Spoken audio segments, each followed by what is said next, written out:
आत्मबल।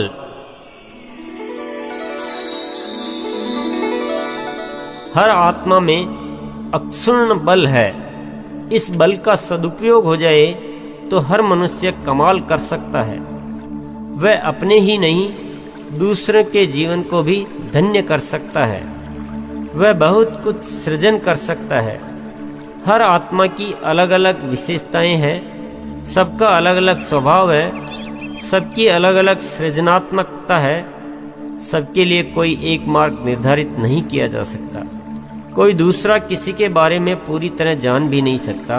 किसी और के लिए अपनी कोई राय बनाने में पूर्ण सत्यता हो ही नहीं सकती। इसी तरह अपने लिए पूर्ण ज्ञान बाहर कहीं से मिल ही नहीं सकता। वह तो अपने भीतर ही खोजना होगा। एक गुरु 100 शिष्यों को लगातार 10 साल तक एक ही तरह की शिक्षा देता है, लेकिन शिक्षा लेने के पश्चात सब में कुछ न कुछ भेद होगा। सबका कर्म करने का, सोचने का, सृजन करने का तरीका अलग अलग होगा। कोई भी दो हूबहू एक तरह के नहीं हो सकते। बाहर से कितना भी ज्ञान ले लो, लेकिन साथ में आत्मशक्ति का ज्ञान भी करना होगा। वहाँ दूसरों पर निर्भर मत रहो। दूसरे वह मार्ग बताएंगे जो आपके अनुकूल नहीं है। आपकी शक्ति किसी और तरफ प्रवाह कर रही है और आप किसी और के कहने से दूसरी तरफ जाने का प्रयास करेंगे तो क्या स्थिति होगी आप समझ सकते हैं। लेकिन हमें दूसरों पर भरोसा ज़्यादा और अपने आप पर भरोसा कम है।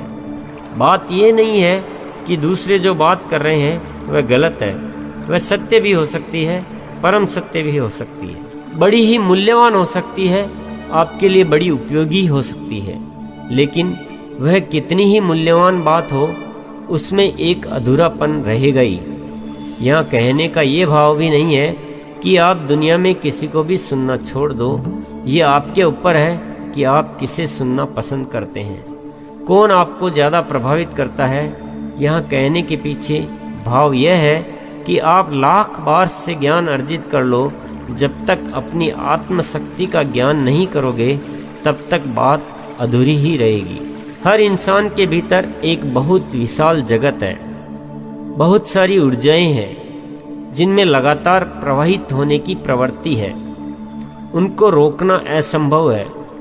यदि आप उनको सही मार्ग नहीं दे पाए तो वे या तो कुंठित होकर आपको मानसिक रुग्णावस्था में डाल देगी या विध्वंसात्मक बन जाएंगी।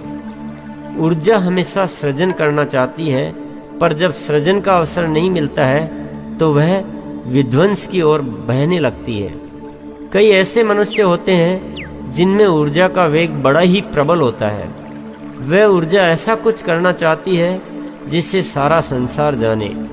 उस ऊर्जा का यदि सही उपयोग हो जाए तो इस संसार के लिए बड़ा ही सुंदर कार्य हो सकता है, और यदि इसका सही उपयोग नहीं हो पाया तो वह इंसान या तो पागल हो सकता है या कोई विनाश कर सकता है। किसमें कितनी ऊर्जा है, वह क्या करना चाहती है, किस प्रकार उसको बेहतर दिशा दी जा सकती है, इसके बारे में जितना दूसरों पर निर्भर रहोगे उतना ही ज़्यादा गुमराह होगे। दूसरा कितना भी अच्छा हो, कितना ही अनुभवी हो, आपके अंतर को वह नहीं पढ़ सकता। ये यात्रा तो स्वयं को ही करनी होगी। दूसरा आपको जगा सकता है, बता नहीं सकता। जिन लोगों ने इस बात को समझ लिया है वे किसी के पिछलग्गू नहीं बनते। वे आत्मशक्ति को स्वयं पहचानते हैं। वे अपनी आत्मा की आवाज़ को बड़े ध्यान से सुनते हैं। वे दूसरों की बातों में आकर भयग्रस्त नहीं होते हैं। अपनी आत्मा की आवाज़ को दबाते नहीं हैं। स्वयं पर अपने विश्वास को कमज़ोर नहीं करते हैं। वे आंखें बंद करके नकल नहीं करते, बल्कि अपना कुछ अलग करने का जज्बा रखते हैं। इसीलिए ये देखने में आता है कि सृजन करने वालों का सबका अपना अपना तरीका होता है। मानव जीवन पूर्णता लिए हुए है। ये बहुत मूल्यवान उपलब्धि है। ये परमात्मा की एक बहुत विलक्षण और पवित्र कृति है। ये आनंद का सागर है। इससे बेहतर इस ब्रह्मांड में कुछ भी नहीं। लेकिन पता नहीं क्यों दृष्टि को दूषित किया जा रहा है। हमें बार बार ये समझाया जा रहा है कि हम नीच, पापी और निर्बल हैं। हमें मांगना सिखा सिखा कर भिखारी बना दिया गया है। हमारी आत्मशक्ति को बुलाने का पूरा इंतजाम कर दिया गया है। आश्चर्य की बात तो यह है कि जो जितना ज़्यादा तथाकथित धर्म का पालन कर रहा है वह उतना ही ज़्यादा अंदर से कमज़ोर होता जा रहा है। उसको पूरा दिग्भ्रमित कर दिया जाता है और डरा दिया जाता है कि जरा सा भी इस लाइन से बाहर जाओगे तो पाप के भागीदार बन जाओगे। और वह इंसान इस पाप के डर से अपनी सारी शक्तियों को भूलकर लकीर का फकीर बन जाता है। सबके सोचने, समझने और आत्मनिरीक्षण की क्षमता को शिथिल कर दिया गया है। क्या हम रोज रोज अपने आप को पतित कहकर परमात्मा द्वारा दिए गए इस अनमोल जीवन का अपमान नहीं कर रहे हैं? क्या हम अपने आप को पतित कहकर इस जीवन में कुछ श्रेष्ठ कर पाएंगे? क्या हम रोज रोज परमात्मा से कुछ मांगकर जो हमें मौलिक रूप से मिला है उसको भूलते नहीं जा रहे हैं? कुछ सवाल करो अपने आप से और ईमानदारी से उनके जवाब ढूंढो, सारी बात समझ में आ जाएगी।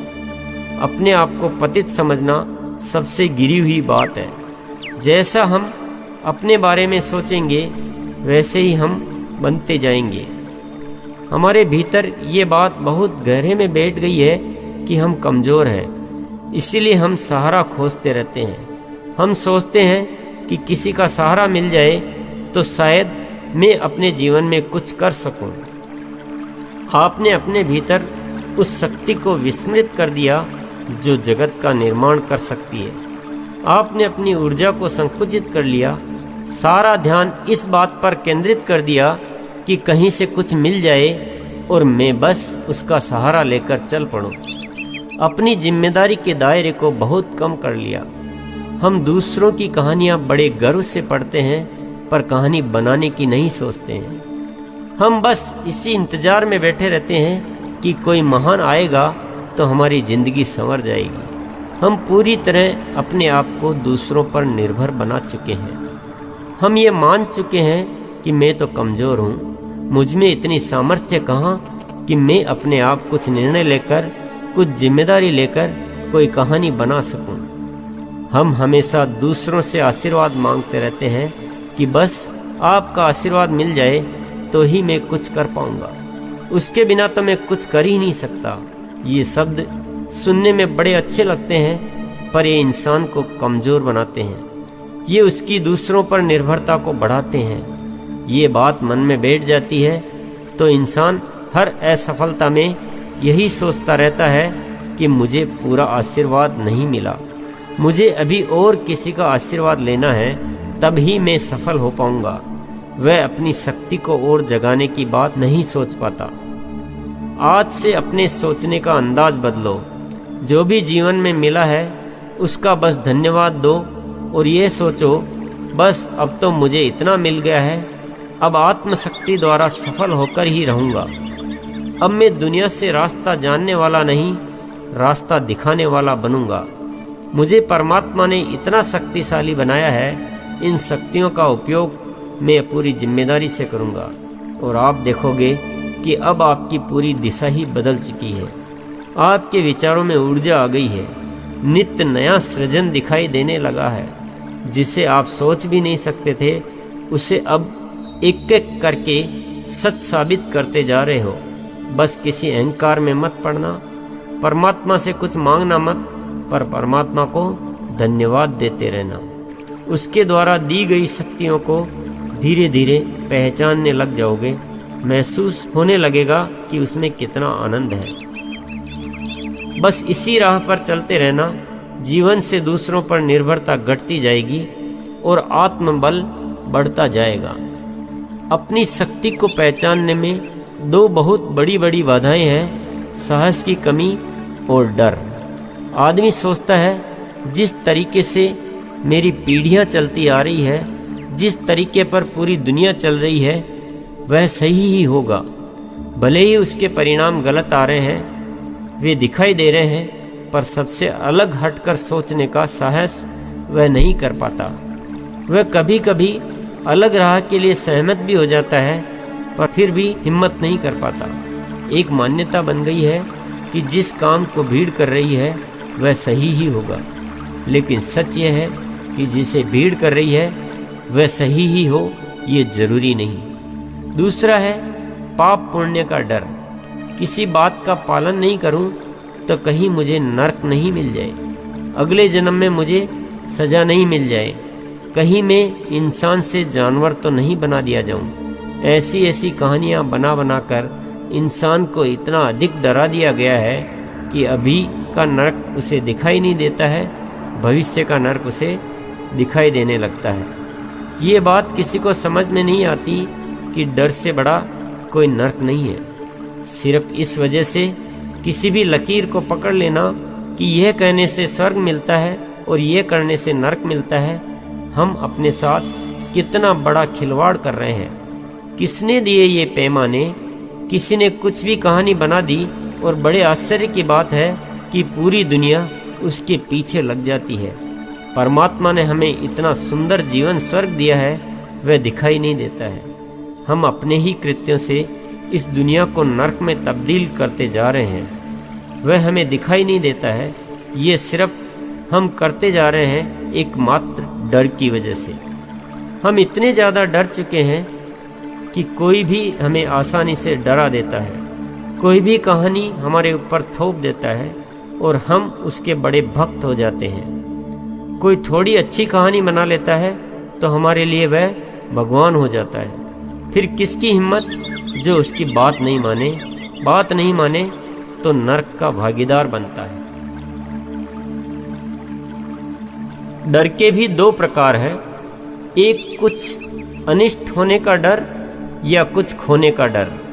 दूसरा डर है कुछ मिलने का लालच।